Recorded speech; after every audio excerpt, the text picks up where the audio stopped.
వంతెనేసి చిరుజల్లులతో చుక్కలన్నీ దిగి వస్తుంటే కరిగిపోని దూరం ఉందా?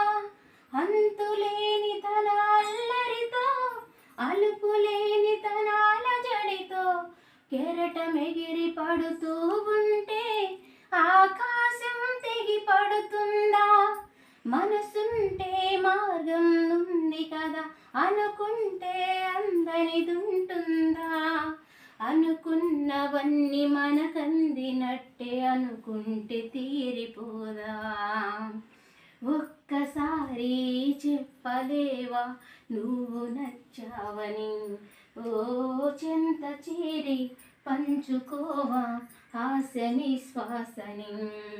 మన గుండె గుప్పెడంతా తన ఊహ ఉప్పెనంతా ఒదిగున్న మనసు వదిలేయమంటూ బ్రతిమాలుతున్న వేళ